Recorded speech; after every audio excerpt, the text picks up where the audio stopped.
अब देखिए, बहुत बड़े अंतर को बताने जा रहा हूँ, उसे नोट कर लीजिए। उसका पॉलिटिकल इलेक्शन वाला फील्ड नोट करिए। पॉलिटिकल फील्ड तो कभी भी होता है।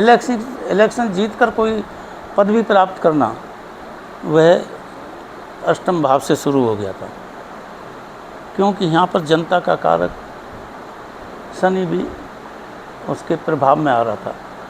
अब देखिए 2014 में जब यह भारत का प्राइम मिनिस्टर बना, उस समय गोचर की क्या स्थिति थी।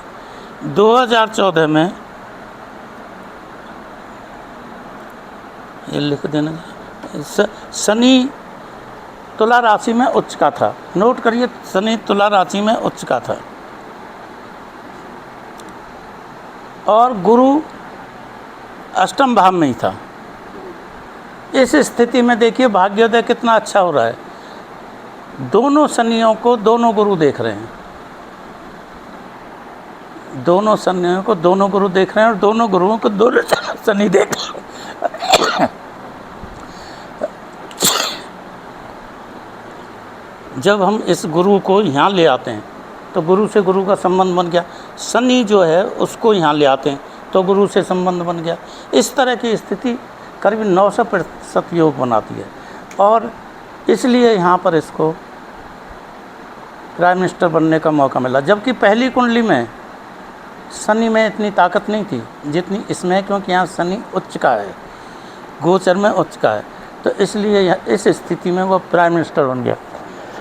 जब आप इसका अष्टक वर्ग बनाओगे, विष्णु आप नाड़ी पद्धति से अष्टक वर्ग बनाओ, तो उसमें दिए हुए बिंदु से आप देखेंगे तो पूरे जीवन की घटना मंथली निकाल सकते हो।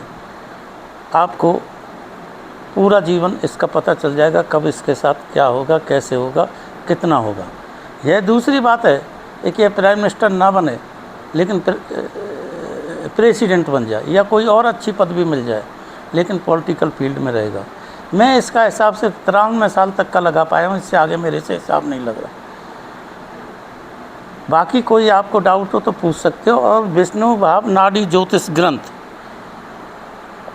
यह ग्रंथ के 2 वॉल्यूम है, इनका अध्ययन करो तो आपको बिना दशा पद्धति के रिजल्ट निकालने में आवश्यकता पड़ेगी और इससे आराम से बिना दशा पद्धति के रिजल्ट। दूसरी बात है, इसमें आप जो योग दूसरी कुंडलियों में याद रखते हैं, जैसे बुद्ध आदित्य योग है, गजकेसरी योग है, इस तरह के बहुत योग हैं, उन योगों को आप याद करते हो। यहाँ याद करने की ज़रूरत नहीं है। मान लीजिए गोचर में भी गजकेसरी योग बनता है, तो क्या वह योग काम नहीं करेगा? यह मेरा सवाल है। अगर गोचर में धन योग बनता है तो क्या वह काम नहीं करेगा? वह काम करेगा। सौरभ जी ने एक सवाल पूछा था, अगर किसी बच्चे का जन्म भी इसी के साथ हुआ हो, उसी समय हुआ, 5 मिनट के अंदर हुआ हो या 2 मिनट के अंदर, या मैं कहता हूँ इसी समय पर भी हुआ, इसी स्थान पर हुआ, तो वो क्यों नहीं प्राइम मिनिस्टर बना? इसके पीछे का रीज़न मैं आपको पहले बता चुका हूँ। देश काल परिस्थिति एवं डीएनए देखना होता है। देश काल परिस्थिति एवं डीएनए देखना होता है। दोनों व्यक्तियों की शकल सूरत अलग अलग होगी, उसका कारण है। दूसरा मैंने कारण बताया था, पिछली वीडियो में बताया था, किसी एक वीडियो में बताया था, हाथ के अंगूठे के निशान लीजिए, उसमें कितने शुभ बिंदु मिलते हैं और कितने अशुभ बिंदु मिलते हैं, वह मुख्य लाइफ को, जीवन को दर्शाते हैं।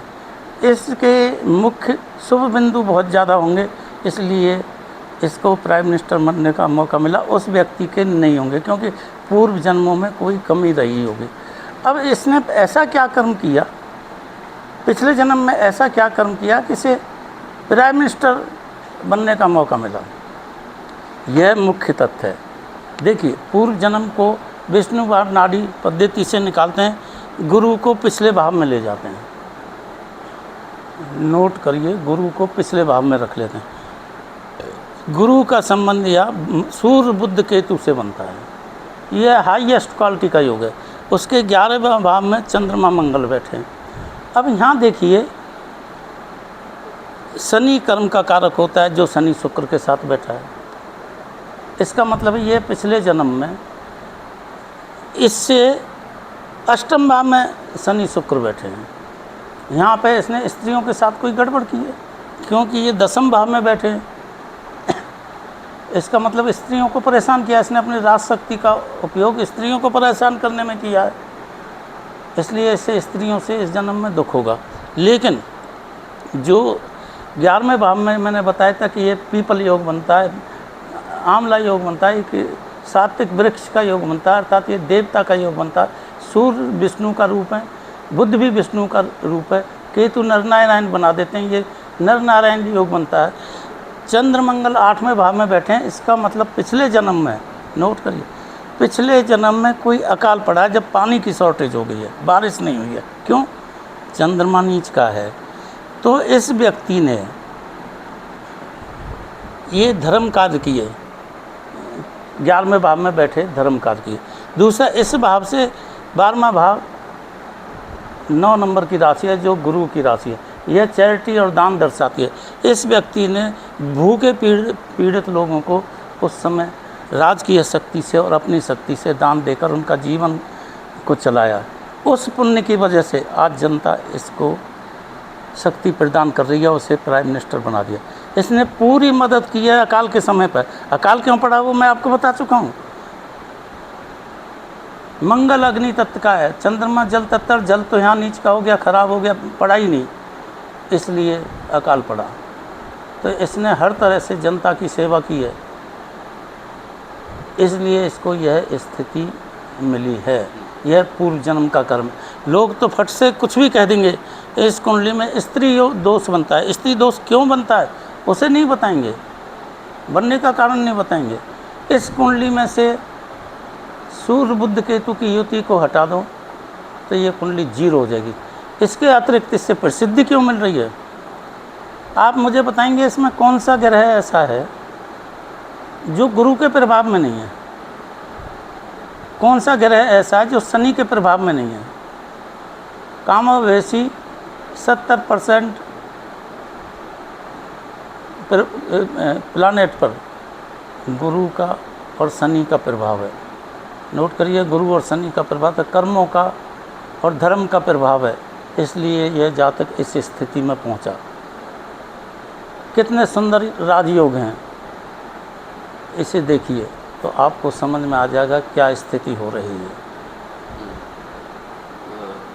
एक और सवाल ले लें। हाँ, जैसे आपने बताया था कि अगर लगन को हम चेंज कर दें, फॉर एग्जांपल कि यहाँ पर हम धनु लगन की कुंडली ले लें तो क्या परिवर्तन आएगा? हमारे सौरभ जी ने पूछा है कि हम धनु लगन की कुंडली ले लें।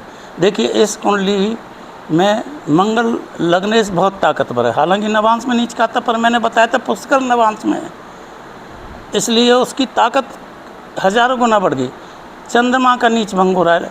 दूसरा, चंद्र और मंगल लगन दोनों बहुत ताकतवर हैं।